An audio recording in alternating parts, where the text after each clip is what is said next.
بسم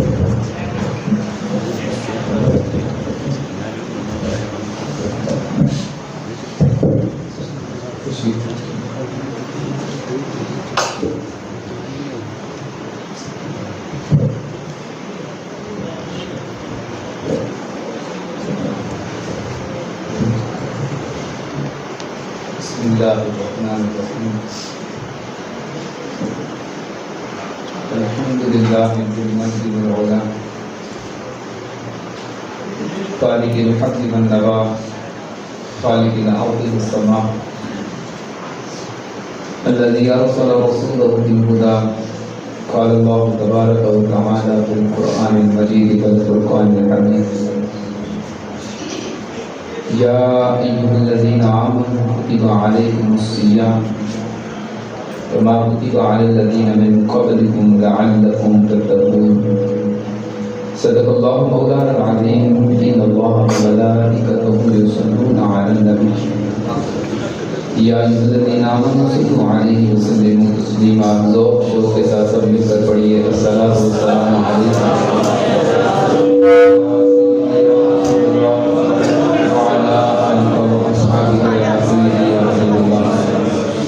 السلام والسلام عليك يا سيدي يا حبيب الأنبياء والمرسلين وعلى آلك وأصحابك يا سيدي يا مكين قلوب المؤمنين نہایت واجب احترام لائق سر تقدیم و سر احتشام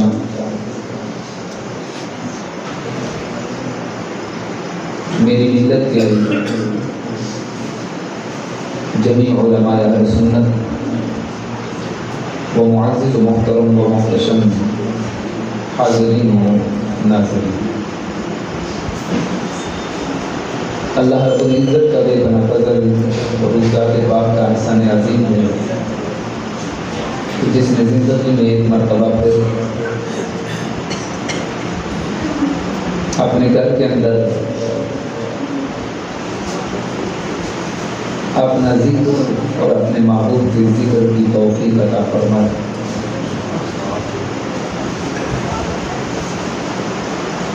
آج کے سرنامے سے آپ لوگ آگاہ ہیں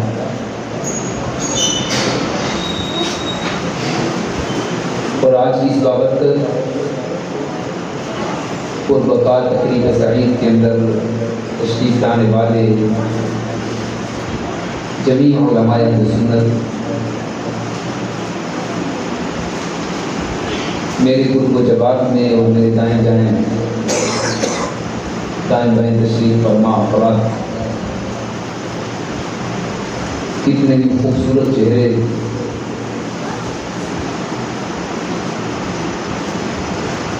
آپ لوگوں کے سامنے تشریف فرما، وقت کی نزاکتوں کے پیش نظر جمیع احباب کا نام لینے سے میں قاصر ہوں،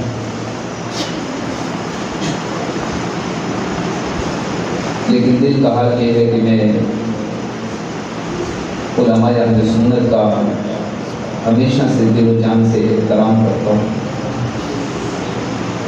ان کے وجود مسعود کی برکت سے ہماری جماعت کی نورانیت ہے۔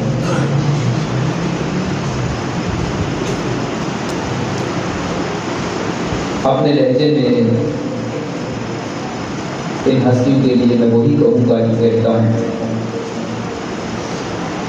کہ یہ جامع میں ہے جامع جم نہیں، یہ جامع میں ہے جامع جم نہیں، اور یہاں پر کوئی بھی کسی سے کم نہیں۔ اللہ سب کو عزت دی مقامات کی بلندیاں عطا فرمائے۔ اللہ یہ نہیں ہے اللہ سے میں زیادہ میزبان مقرر میرے والد گرامی کے علم و عمل اور روحانیت کے وارث حضرت علامہ مولانا قاری عبدالمجید نعیمی صاحب کی دشرف کی تشریف فرما۔ وقت چونکہ ہمارے پاس بہت مختصر ہے، مجھے بڑی تیزی کے ساتھ اپنا معافی ضمیر آج کے عنوان کے تحت آپ لوگوں کی سماعتوں کی نظر کرنا ہے۔ بلا تردید میں گفتگو کا آغاز کرنے جا رہا ہوں۔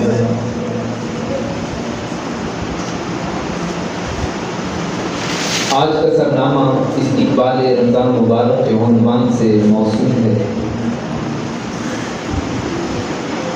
اور یہ وہ ماہ نور ہے کہ جس کی آمد سے قبل اس کی عظمتوں کا ذکر کرنا یہ آج کی ادا نہیں، یہ آمنہ کے لال کی سنت ہوا کرتی ہے۔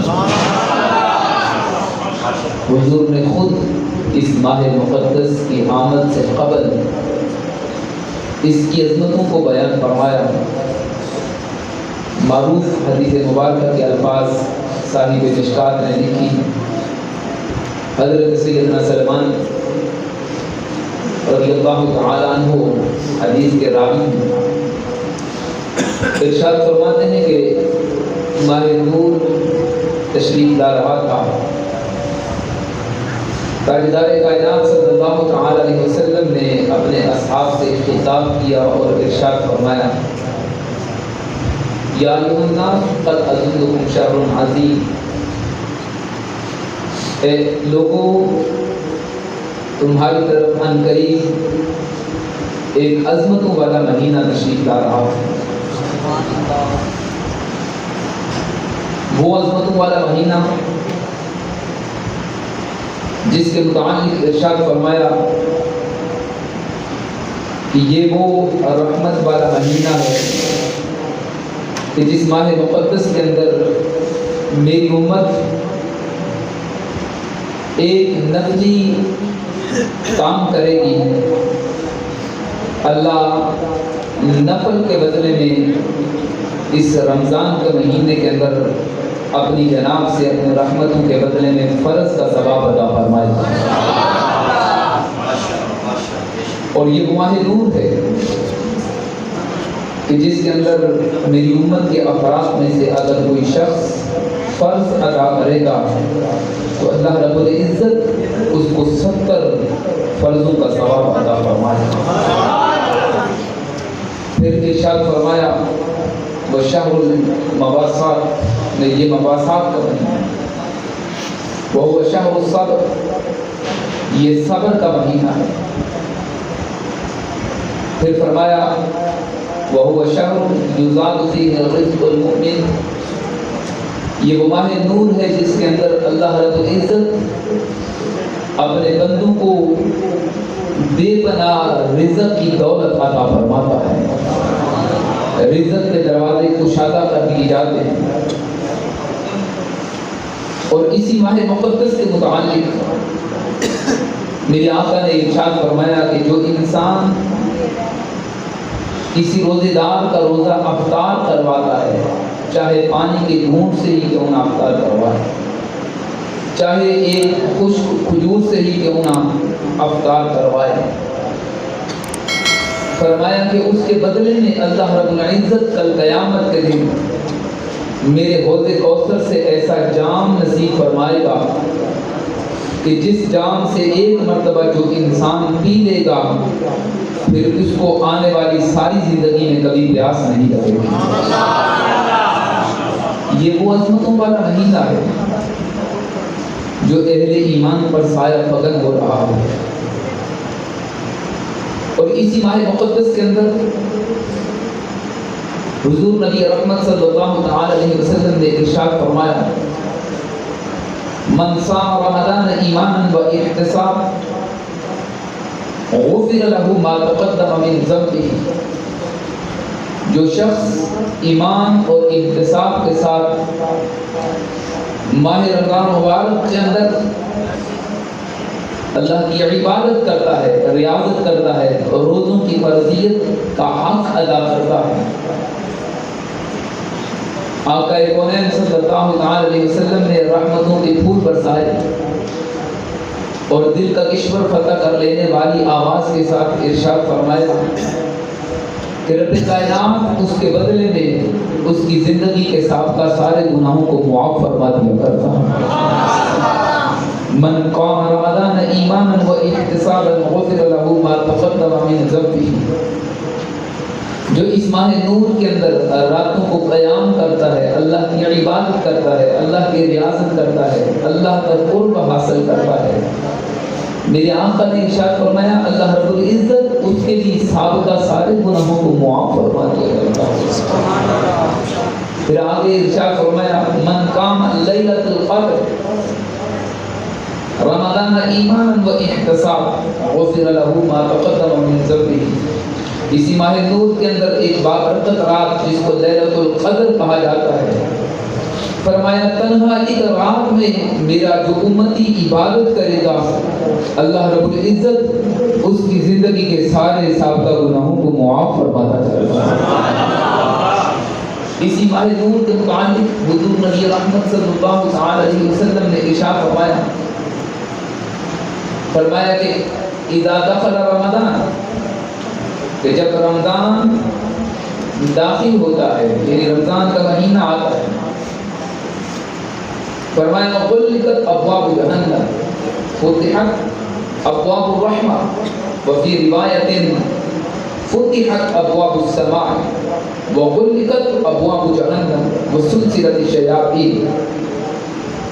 فرمایا کہ جنت کے سارے دروازوں کو اس ماہ مقدس کے اندر کھول دیا جاتا ہے اور جہنم کے سارے دروازوں کو بند کر دیا جاتا ہے اور شیطان کو زنجیروں سے جکڑ دیا جاتا ہے۔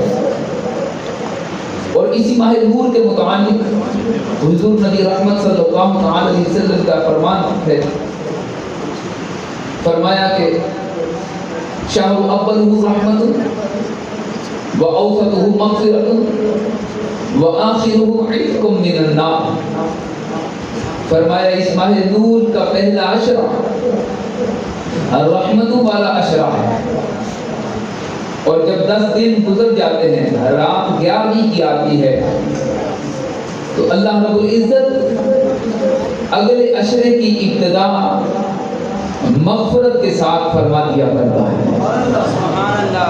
اور پھر درمیانی جب عشرہ گزر جاتا ہے وآخرہ عتق من النار، 10 دن گزرے رات 11ویں کی آئی تو اللہ رب العزت نے فرمایا کہ آخری عشرے کے اندر ہم جہنمیوں کو جہنم سے آزاد کر کے ان کو جنت کا پروانہ عطا فرما دیا کرتا ہے۔ اسی میں سے ایک لطیف بات اگر آپ لوگ سمجھ سکیں تو ضرور میں سمجھاؤں گا۔ آپ لوگوں نے حدیث سنی لیکن اس کے مضمرات پر توجہ نہیں کی کہ اللہ رب العزت کا منشا دیکھیے، کیونکہ رسالت معاف صلی اللہ تعالی علیہ وسلم حضور کی زبان سے جو کچھ نکلتا ہے آپ جانتے ہیں کہ ان ہوا الا وحی یوحی کی وہ زبان ہے، وہ تو اللہ کی عطا پا کر اللہ کے حکم پا کر ان کی زبان سے جو بھی نکلتا ہے اگرچہ وہ وحی غیر مطلوب ہے لیکن اس کے باوجود وہ حق ہے، ہمارا ایمان ہے۔ تو رب کا منشا تھا تو حضور کی زبان سے یہ الفاظ جاری ہوئے، تو ارشاد فرمایا شہر اول رحمت، پہلا عشرہ رحمت کا ہے۔ توجہ، لطیف بات دینا چاہتا ہوں، جب پہلا عشرہ رحمت کا گزر گیا تو اگلا عشرہ کی ابتدا کرنی ہے، آغاز کرنا ہے، اپنے مغفرت کے دروازوں کو کھولنا ہے۔ مولا تو 7ویں کے دن کھول دے، 8ویں کے دن کھول دے، 12ویں کے 14ویں کے دن کھول، یہ 11ویں کے دن کیوں کھولے جا رہے ہیں؟ تو غیر سے یہی ندا آتی ہے کہ اس بدبخت کا میں منہ کالا نہ کروں کہ جو کہتا ہے کہ 11ویں کہاں پر لکھی ہوئی ہے، 11ویں کہاں سے آتی ہے اور 11ویں میں ملتا کیا ہے۔ دیکھ آمینہ کے لال نے کیا بیان فرمایا کہ پہلا عشرہ رحمت کا، اور جب دن 10 گزرے رات 11ویں کی آئی اللہ نے مغفرت کے دروازے کو کھولا۔ دن 10 گزرے رات 11ویں کی آئی اللہ رب العزت نے جہنم سے لوگوں کو آزادی کا فرمانا عطا فرمایا۔ معزز و محترم علی وقار احباب، یہ وہ ماہ مقدس ہے جو اہل ایمان پر ان قریب سایہ فقط ہونے والا ہے۔ اتنی رحمتیں اپنے دامن میں لے کر آ رہا ہے، اتنی برکتیں لے کر آ رہا ہے۔ قرآن مجید فرقان حمید کے اندر اللہ رب العزت نے ارشاد فرمایا یا ایھا الذین آمنوا کتب علیکم الصیام اے ایمان والو تم پر روزے فرض کیے گئے، تو صرف تم پر روزے فرض کیے گئے نہیں، ایسی بات نہیں، کما کتب علی الذین من قبلکم، تم سے پہلوں پر بھی فرض کیے گئے۔ اور یہ بات یاد رکھی جائے، اب چونکہ میری اگلی گفتگو کا جو حصہ ہے یہ بطور خاص آپ کی بہت زیادہ توجہ کا طالب ہے۔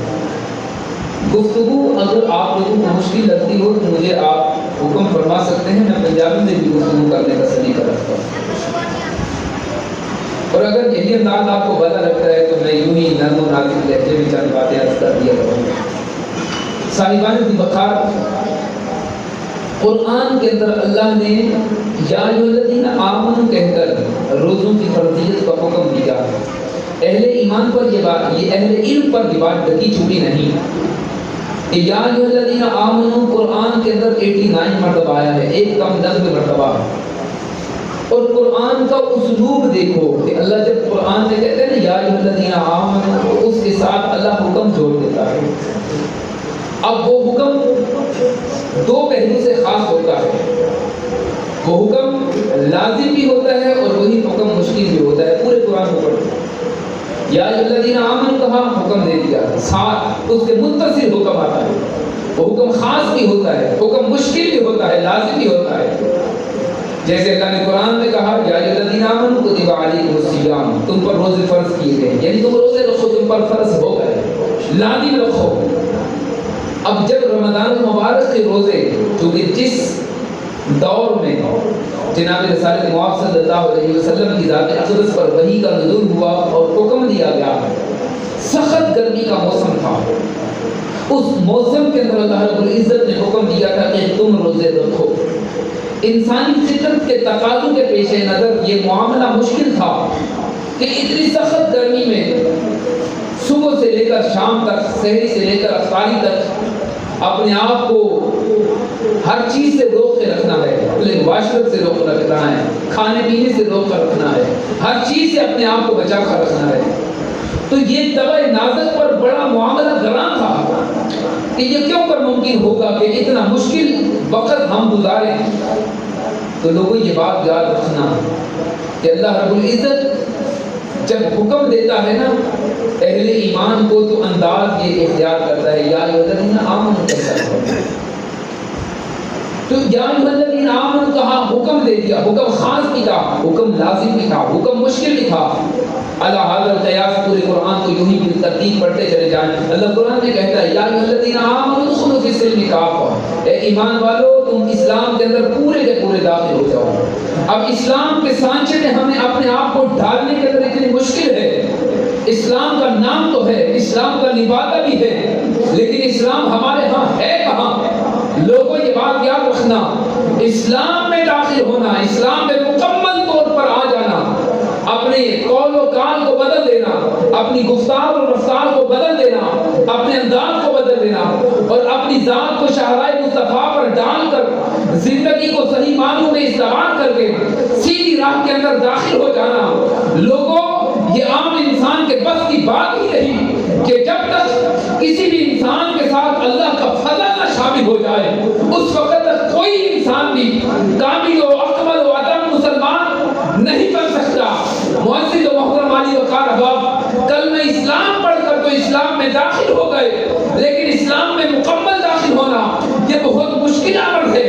تو اللہ قرآن میں کہتا ہے اے ایمان والو اسلام میں مکمل طور پر داخل ہو جاؤ۔ تو اللہ نے قرآن کے اندر یہ حکم دیا، اب یہ حکم لازم بھی تھا، یہ حکم مشکل بھی تھا، جو ہی اللہ رب العزت قرآن میں کہتا ہے یا ایھا الذین آمنوا لا تدخلوا بیوتا غیر بیوتکم، فرمایا کہ اے ایمان والو جب تم اپنے گھروں میں جاؤ تو پھر تمہارے لیے حکم یہ ہے کہ تم بنا اجازت کے داخل نہیں ہو سکتے، جا کر دستک دو۔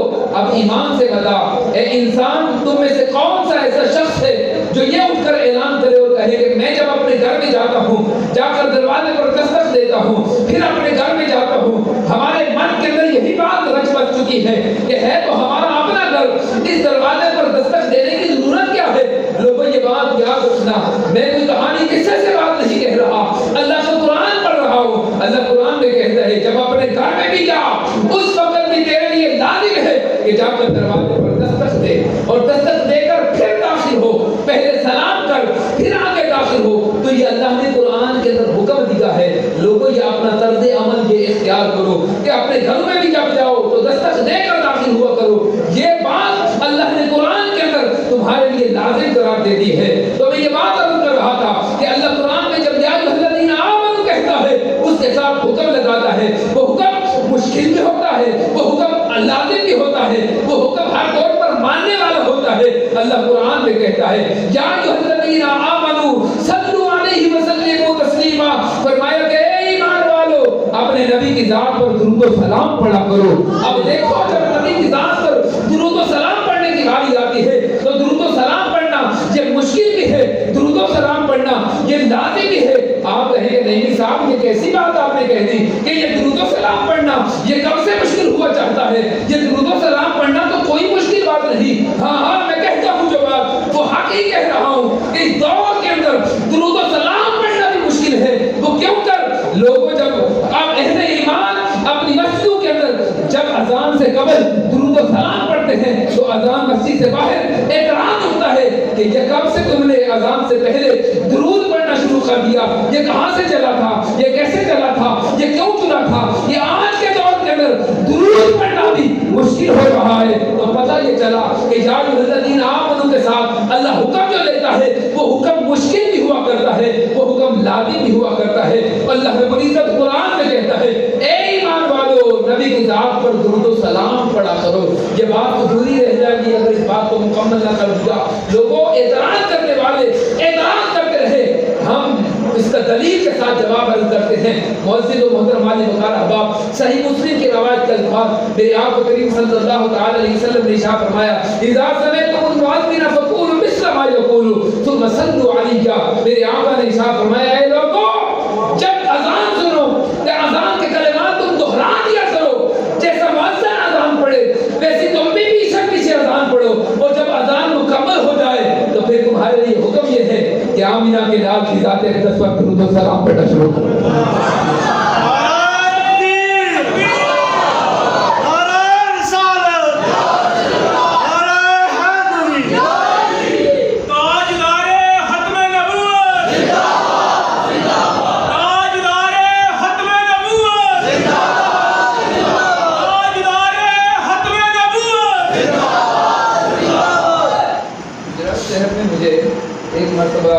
امن کمیٹی کے اجلاس میں اس عنوان کے تحت مجھے حکمن کہا گیا کہ آپ نے امن کمیٹی کا اجلاس تھا, وہاں پر تمام مقاصد فکر کے لوگ آتے تو آپ نے اپنی گفتگو ہر کسی نے کرنی ہے. تو ایک وقت تھا یہ تقریباً 5-6 سال قبل کی بات تھی.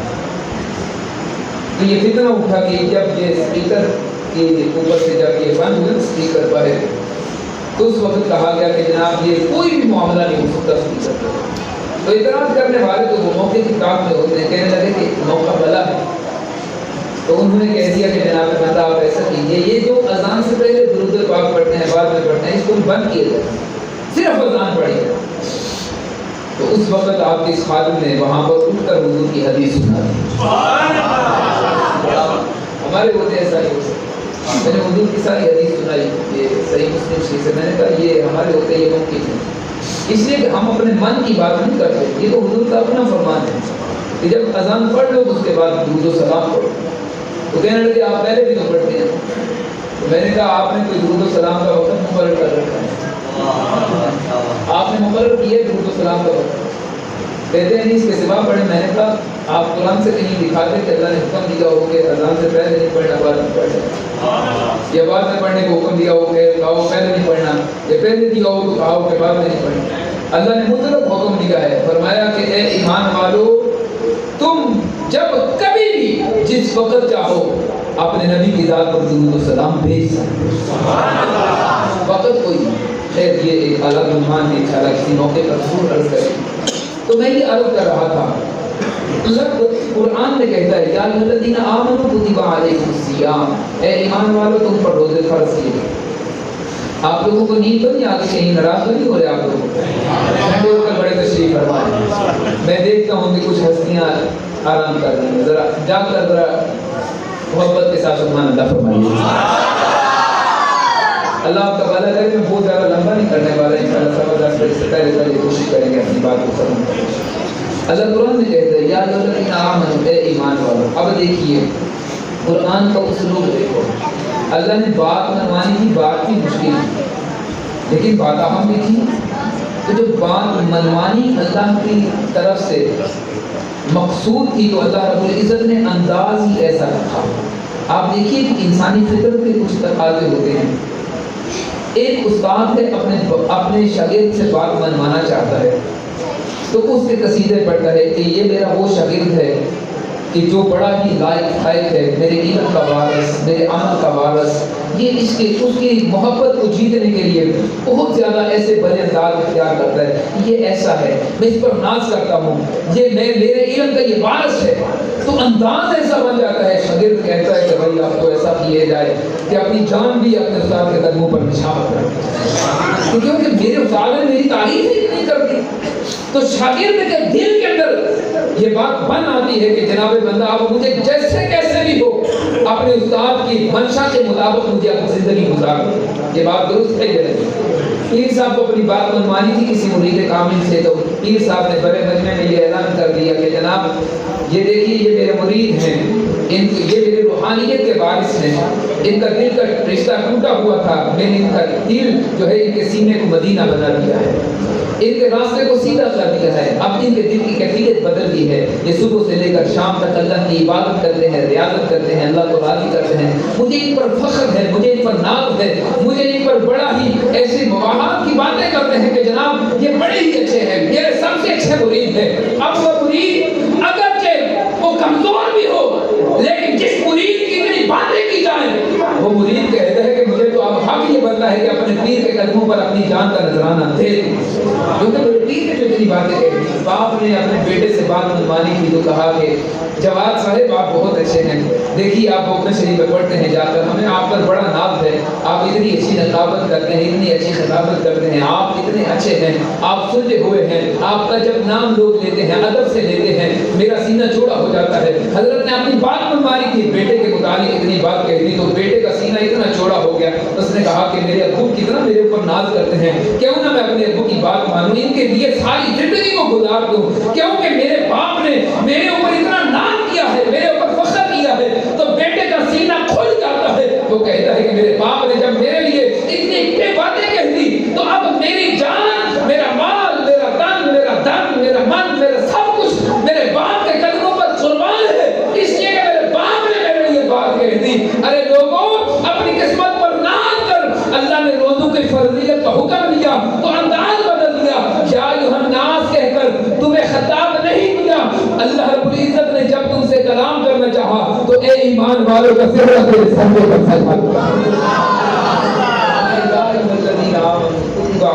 سجا ہوا. اے ایمان والوں تم پر روزے فرض کیے گئے تم پر. اب دیکھیے اللہ نے پھر تھوڑی سی توجہ. اللہ رب العزت نے یا ایھا الذین آمنوا کہا، یا ایھا الناس نہیں کہا. یا ایھا الناس کا معنی ہوتا ہے اے لوگو. یا ایھا الذین آمنوا اے ایمان والو. اللہ نے دوسری قوموں سے بھی خطاب قرآن میں کیا ہے، جیسے کہ قرآن میں تذکرے موجود ہیں بذکر فی الکتاب ابراہیم وغیرہ وغیرہ. اسی طرح سے اللہ رب العزت کہیں قرآن کے اندر یہ غالباً 19 پارے میں اللہ رب العزت ارشاد فرماتا ہے وَإِلَىٰ ثَمُودَ أَخَاهُمْ صَالِحًا وَإِلَىٰ مَدْيَنَ أَخَاهُمْ شُعَيْبًا. سورۃ اس پارے میں اللہ نے قرآن میں کہا وَاذْكُرْ فِي الْكِتَابِ مَرْيَمَ وَاذْكُرْ فِي الْكِتَابِ إِدْرِيسَ. دوسری قوموں کو جو تذکرہ کرنا چاہا تو سرسری طور پر کیا اور آگے بات کو بڑھا دیا. پہلے اس بارے میں اللہ نے قرآن کے اندر 3 مقام پر ارشاد فرمایا یا بنی اسرائیل اذکروا نعمتی التي انعمت علیکم. 3 مرتبہ اے اولاد یعقوب کہا، اے بنی اسرائیل کہا. حضرت سیدنا یعقوب علیہ السلام کا یہ لقب تھا، ان کی قوم کو بنی اسرائیل کے لقب سے پکارا جاتا تھا. یا بنی اسرائیل کہا، یا ایھا الذین آمنوا نہیں کہا. لیکن جب یا ایھا الذین آمنوا کسی کو کہنا چاہا تو آمنہ کے لال کی پیاری امت کو یہ لقب عطا فرمایا. کبھی غور پر کہ یا ایھا الذین آمنوا کے لائق ہم ہیں صحیح؟ بولا ہم تو اتنے گناہگار تھے پھر بھی اتنا سونا لقب دیتا ہے. تو غیر سے یہی جواب آتا ہے اے نادان میں تیرے عملوں کو دیکھ کر یہ تجھے لقب نہیں دے رہا بلکہ یہ لقب صرف اس وجہ سے کہ تیری نسبت میرے سونے مصطفیٰ سے جوڑی جا چکی ہے. اس کے بدلے اس کے وسیلے سے میں نے تجھے یہ لقب عطا کیا، یا الذین آمنوا کتب علیکم الصیام، تم پر روزے فرض کر دیے گئے، کما کتب علی الذین من قبلکم، جیسے کہ تم سے پہلے والوں پر فرض کیے گئے۔ حضور نبی رحمت صلی اللہ تعالی علیہ وسلم نے اس کے حوالے سے بہت ساری باتیں کی، لیکن قرآن کا ضابطہ یہ ارشاد فرماتا ہے کہ لعلکم تتقون، اس کے بدلے میں، اس کے سینے میں تمہیں تقوی کی دولت عطا کی جائے۔ ابھی آ رہا ہے نا ہمارے مقدس 4-5 دن کے بعد انشاءاللہ ہم نے روزہ رکھنا ہے، غالباً منگلوار دن رکھنے کے روزہ، منگلوار دن یا بدھوار دن، بہرحال تو روزے سے ہوں گے ہم، اس کی تیاری کروانے کے لیے آج کے موضوع کا انتخاب کیا گیا ہے۔ تو اس روزے کے بدلے میں تمہیں کیا ملے گا؟ کچھ تو ملنا چاہیے نا اللہ کی جناب سے۔ دیکھیے ہم لوگ عبادت کرتے ہیں، اللہ کی عبادت کی نماز پڑھی تو اللہ سے مانگا مولا ہمیں ہمارے گناہ معاف کر، اور اللہ ہمیں بخش دے، اللہ ہمیں جنت کا تحفہ دے دینا، اللہ ہمیں معاف کر دینا۔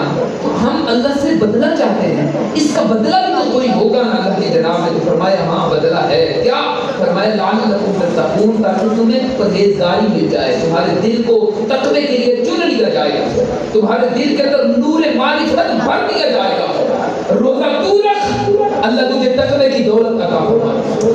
اچھا یہ تقوی ہر چیز، یعنی ہر عبادت کا مؤخذ اور مغز جو ہے نا وہ تقوی ہے، یہ بات یاد رکھیے۔ قرآن کے اندر اللہ رب العزت جامع مقامات پر فرمایا، یہ قرآن کا ابتدا ہوتا ہے، آغاز ہوا چاہتا ہے۔ اللہ رب العزت نے کیا کہا؟ ذالک الکتاب لا ریب فیہ ھدی للمتقین، فرمایا کہ یہ ذیشان کتاب ہے، اور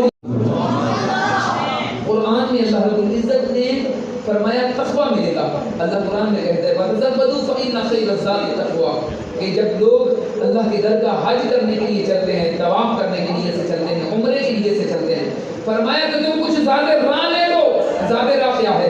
میں نے یہ کپڑا ساتھ لے لیا کہ یہ میرا زیادہ راہ ہے، 2 سوٹ بھی میں نے شاپر میں ڈالے، یہ میرا زیادہ راہ ہے، کچھ پانی بھی ساتھ لے لیا، میرا زیادہ راہ ہے، کچھ کھانے کے لیے بھی لے لیا ساتھ، یہ میرا زیادہ راہ ہے، یہ سفر کے لیے کچھ چیزیں ساتھ لے لی، یہ زیادہ راہ ہے۔ اللہ کہتا ہے جب میرے گھر میں آئے انسان جب حج کرے گا تو فرمایا اس کے ساتھ تم کچھ زیادہ راہ لے لو، اور فرمایا فَإِنَّ خَيْرَ الزَّادِ التَّقْوَىٰ، فرمایا سب سے بہتر زیادہ راہ جو ہے وہ اللہ کی جناب میں حاضر ہونے کے لیے وہ تمہارے لیے تقوی کی دولت ہے۔ اپنے دل کے اندر تقوی کی دولت لے کر میری بارگاہ کے اندر وہ حاضر ہو۔ تقوی، یہ بات یاد رکھیے، یہ تقوی لفظ کے یاد رکھیے۔ اللہ قرآن میں کہتا ہے لَن يَنَالَ اللَّهَ لُحُومُهَا وَلَا دِمَاؤُهَا وَلَٰكِنْ يَنَالُهُ التَّقْوَىٰ، فرمایا جب تم بڑی عید کے موقع پر قربانی کرتے ہو، قربانی عبادت ہے، یہ قربانی اہل ایمان پر صاحب استطاعت کے اوپر لازم قرار دے دی گئی ہے، تو قربانی بھی کرنا واجب ہے۔ تو قربانی کے اللہ کی جناب کے اندر کیا گوشت پہنچتا ہے؟ فرمایا نہیں۔ کیا خون پہنچتا ہے؟ فرمایا نہیں۔ لَن يَنَالَ اللَّهَ لُحُومُهَا وَلَا دِمَاؤُهَا، فرمایا نہ گوشت میری جناب میں آتا ہے نہ خون آتا ہے، مولا تیری بارگاہ میں کیا پہنچ رہا ہے؟ فرمایا وَلَٰكِن يَنَالُهُ التَّقْوَىٰ، فرمایا جو تیرے دل کا تقویٰ ہے وہ میری جناب میں پہنچ رہا ہے۔ ادھر قربانی کے جانور کے اوپر ادھر ان کے حلق پر چھری چلاتا ہے، اس وقت میں تیرے دل کی کیفیت دیکھ رہا ہوتا ہوں کہ تیرا دل اتنا میری جناب میں چکا ہوا ہے، تو فرمایا تقوی کی دولت تمہیں نصیب ہوتی ہے۔ یوں ہی ہر عبادت کا مقصد جو ہے وہ تقویٰ قرار دیا گیا ہے۔ تو روزوں کی فرضیت کا حکم بھی جب دیا تو اللہ نے فرمایا اس روزے کے بدلے میں اللہ رب العزت تمہیں تقوی کی دولت عطا فرما دے گا۔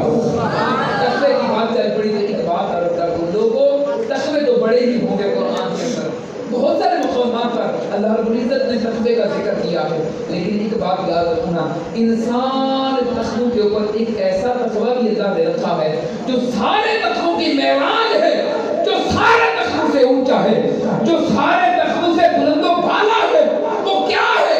اللہ رب العزت قرآن کے اندر کہتا ہے، فرمایا ان الذین یغضون اصواتهم عند رسول اللہ اولئک الذین امتحن اللہ قلوبهم للتقوی، فرمایا اے ایمان والو وہ لوگ جو میرے نبی کا احترام کرتے ہیں، ادب کرتے ہیں، فرمایا اللہ رب العزت نے ان کو تقوی کی معراج عطا فرما دی۔ میں آپ کو سمجھا نہیں سکا، شاید کہ میرا لہجہ بلا نہیں لگا، لوگوں میں عرض کر رہا ہوں، فرمایا جو میرے سونے مصطفیٰ کا ادب کرتے ہیں اللہ رب العزت نے سب کو ان سب سے بڑھ کر ان کو تقوی کی دولت عطا فرمائی۔ تو یہ تقوی تمہیں نصیب ہوتا ہے۔ اللہ رب العزت کے محبوب نے ارشاد فرمایا کہ لوگوں یہ رمضان مبارک کے مہینے کے اندر دو خوشیاں تمہارے لیے رکھی گئی، للصائم فرحتان، فرحۃ عند فطرہ و فرحۃ عند لقاء ربہ۔ فرمایا روزے دار کے لیے دو خوشیاں ہیں، دو خوشخبریاں۔ کون کون سی؟ فرحۃ عند فطرہ، ایک خوشی افطار کے وقت۔ آپ دیکھیے صبح سے لے کر شام تک میری ملت کے چھوٹے چھوٹے بچے بھی روزے سے ہوتے ہیں، تو روزہ رکھا ہوا ہے، شام کا وقت ہوا تو سارا دن بچے تنہائی میں بھی جاتے ہیں، لیکن ہے سوال ہی پیدا ہوتا کہ پانی سامنے بھی پڑا ہو لیکن اس کو اپنے حالت کے قریب بھی نہیں لاتے۔ کیوں؟ اس لیے کہ میرا اللہ مجھے دیکھ رہا ہے۔ تصور ہے نا ذہن کے اندر کہ میرا اللہ مجھے دیکھ رہا ہے۔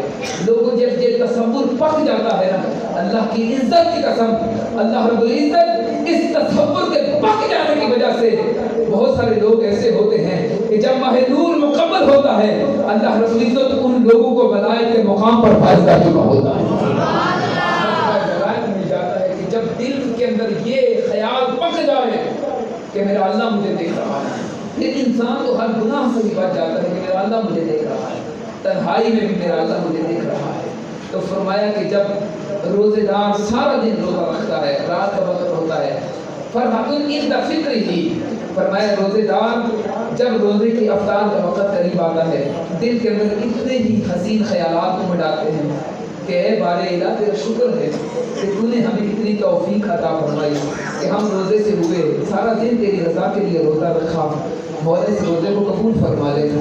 تو جب یہ دعا کی جا رہی ہوتی ہے اس وقت اپنے دلوں کی کیفیات کو دیکھا کرو کہ لوگوں اس وقت اللہ جانتا ہے، اللہ کی عزت کی قسم دل کی کیفیت ہی بدلی ہوتے ہیں۔ اتنا دل خوش ہوتا ہے کہ ہم نے اللہ کی رضا کے لیے روزہ رکھ لیا، اللہ ہم سے خوش ہو گیا، مولا تو ہم سے راضی ہو جا۔ اللہ کی رضا کے لیے جب انسان سارا دن بھوک اور پیاس کو برداشت کرتا ہے تو میرے آقا نے ارشاد فرمایا کہ فرحۃ عند فطرہ، اس کو ایک خوشی افطار کے وقت نصیب ہوتی ہے اور دوسری خوشی فرمایا وفرحۃ عند لقاء ربہ، فرمایا دوسری خوشی اس کو رب کے دیدار کے وقت نصیب ہوگی۔ دوسری خوشی رب کے دیدار۔ اب رب کا دیدار کیسے ملے گا؟ فتح الباری کے اندر حضرت امام ابن حجر عسقلانی علیہ الرحمہ نے اس کی شرح کرتے ہوئے ارشاد فرمایا کہ جب قیامت کا دن ہوگا تو اللہ رب العزت اہل ایمان کو جب جنت کے اندر داخل کر دے گا تو جنت کے اندر انواع و اقسام کے کھانے ان کے پاس موجود ہوں گے، تو اس وقت غیر سے ندا آئے گی کہ اے لوگوں اب یہ رب کے دسترخوان نعمت سے کھاؤ، اس سے اٹھاؤ اور کھا لو۔ تو وہ روزے دار اس وقت اس دسترخوان نعمت سے اپنی نظروں کو ہٹا لیں گے اور کہیں گے کہ نہیں مولا، ہم نے تو روزے اس لیے رکھے تھے کہ مولا ہم تیرا دیدار پا لیں گے۔ تو اس وقت اللہ کی جناب سے آواز آئے گی، اللہ کہے گا کہ یہ میرے بندے اپنے قول میں سچے ہیں۔ اب حجابان اللہ رب العزت اپنی شان قدرت کے مطابق ہٹا دے گا اور اہل ایمان کو حکم دے گا کہ اے روزے داروں جنہوں نے اس نیت سے روزہ رکھا کہ قیامت کے دن ان کو اللہ کا دیدار بے نقاب نصیب ہو جائے، اہل ایمان آؤ اب تمہارے لیے اللہ کا دیدار تمہیں عطا کیا جا رہا ہے۔ اہل ایمان کو اپنا دیدار بے نقاب عطا فرماتا چلا۔ تو پھر آگے ارشاد فرمایا کہ الصوم لی وانا اجزا بہ، دو طرح سے آتا ہے، وانا اجزی بھی آتا ہے، اجزا بھی آتا ہے۔ اہل ایمان کی اہل علم تشریح فرمائے اس کی وضاحت کرتا ہے۔ صاحبان دی وقار فرمایا کہ ہر چیز کا بدلہ ہے، الصوم لی وانا اجزا بہ، فرمایا کہ روزہ صرف میرے لیے ہے، اللہ رب العزت کہہ رہا ہے، فرمایا کہ روزہ میرے لیے ہے اور میں ہی اس کی جزا ہوں۔ اب یہ دیکھیے کہ روزہ اللہ کے لیے ہے۔ ایمان سے بتاؤ کہ نماز کس کے لیے پڑھی جاتی ہے؟ اللہ کے لیے پڑھی جاتی ہے کسی اور کے لیے؟ نماز بھی اللہ کے لیے ہے نا۔ حج کس کے لیے کیا جاتا ہے؟ اللہ کے لیے کسی اور کے لیے؟ اللہ کے لیے۔ بھائی آپ ڈرتے کیوں ہیں؟ کس کے لیے حج کیا جاتا ہے؟ حضرت سیدنا بہاؤالدین نقشبند بخارا فرماتے ہیں جو صدقے دل کے ساتھ ادھر سے کہتے ہیں اللہ، ادھر سے ایک مرتبہ اللہ پکارتا ہے، اللہ رب العزت اس کے 70 کبیرہ گناہوں کو جلا کر اسی وقت راکھ فرماتا ہے۔ سچے دل سے کہنا ایک مرتبہ اللہ، سچے دل سے کہنا اللہ اللہ اللہ۔ روزہ کس کے لیے رکھا جاتا ہے؟ اللہ کے لیے۔ حج کس کے لیے کیا؟ اللہ کے لیے. نماز کس کے لیے پڑھی؟ اللہ کے لیے. ہر عبادت اللہ کے لیے کی جاتی ہے. لیکن کہا تو کہا روزہ میرے لیے اور میں ہی اس کی جزا ہوں. اس کی تفصیلات تو بہت زیادہ ہے لیکن مختصر کرتا ہوں. اے فرشتوں، میرے بندے کے روزوں کا ثواب اس کے نامہ اعمال سے مت نکالو، اور میرے نعمتوں کے دسترخوان سے اور میری رحمتوں کے خزانے سے ان لوگوں کو بدلے کے اندر جو چاہتے ہیں دے دو، اور اس کے نامہ اعمال سے روزوں کا ثواب مت اٹھائیے گا. اس لیے کہ میں روزے اول سے یہ کہہ چکا ہوں کہ روزہ کی عبادت صرف میرے لیے ہے، اور کل قیامت کے دن اس کی جزا بھی رب تمہارا خود ہی اس کی عطا فرمائے. اس لیے ارشاد فرمایا کہ روزہ اللہ کے لیے اور روزے کی جزا بھی اللہ کی جناب سے تمہیں عطا کی جائے گی. اور فرمایا کہ روزے دار سے منہ کی جو بو ہوتی ہے، فرمایا اطیب عند اللہ ریح المسک، فرمایا کہ روزے دار کی بو، منہ کی بو اللہ کی جناب میں مشک و عنبر سے بھی زیادہ پاکیزہ اور مطہر ہوا. بہت ساری باتیں ہیں کہنے کو، وقت تمام ہوا چاہتا ہے. ان بات کو پر دفاع کروں گا. زندگی میں پھر موقع ملا تو انشاءاللہ ضرور آپ کی خدمت عالیہ میں مزید عرض کریں گے. وآخر دعوانا الحمدللہ رب العالمین.